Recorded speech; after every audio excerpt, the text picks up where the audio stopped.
ബാങ്കിൽ നിന്നെടുത്ത 4 ലക്ഷം രൂപ ബാഗിലാക്കി ബൈക്കിൽ വെച്ച ശേഷം കടയിൽ കയറുന്നതിനിടയിൽ പിന്നാലെ എത്തിയ മോഷ്ടാവ് പണം മോഷ്ടിച്ച് കടന്നുകളഞ്ഞു.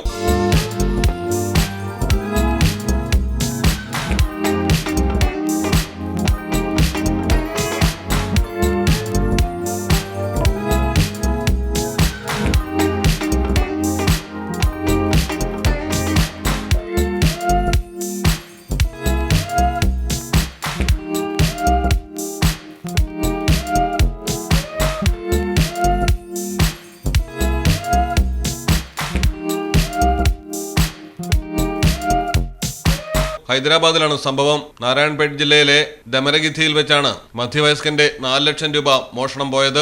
ബാങ്കിൽ നിന്നെടുത്ത പണവുമായി ബൈക്കിലെത്തിയ ശേഷം വാഹനം റോഡിൽ വെച്ച് സമീപത്തുള്ള ബേക്കറിയിൽ കയറിയതായിരുന്നു യാത്രക്കാരൻ. ഈ സമയം പണമടങ്ങിയ ബാഗ് ഹാൻഡിലിൽ സഞ്ചിയിൽ തൂക്കിയിരിക്കുകയായിരുന്നു. നടന്നെത്തിയ മോഷ്ടാവ് സെക്കൻഡുകൾക്കുള്ളിലാണ് ബാഗ് മോഷ്ടിച്ച് കടന്നത്. ബൈക്ക് യാത്രക്കാരന് ബാങ്ക് മുതൽ പിന്തുടർന്നെത്തിയതാകാം കള്ളനെന്നാണ് പോലീസിന്റെ പ്രാഥമിക നിഗമനം. CCTV ദൃശ്യങ്ങളുടെ അടിസ്ഥാനത്തിൽ അന്വേഷണം ഊർജിതമായി തുടരുന്നു. News desk Malayalam television. Malappuram ജില്ലയിലെ ഓത്തറൈസ്ഡ് പ്ലാറ്റിനം ഡീലറായ മിത്ര ഡയമണ്ട്സിൽ നിന്ന് സ്വന്തമാക്കൂ ഏറ്റവും പുതിയ ഡിസൈനിലുള്ള പ്ലാറ്റിനം ആഭരണങ്ങൾ. മിത്ര ഡയമണ്ട്സ്, മാറുന്ന കാലത്തിന്റെ ആഭരണ സങ്കല്പങ്ങൾക്കൊപ്പം. മിത്ര ഡയമണ്ട്സ്, താഴെപ്പാലം, തിരൂർ.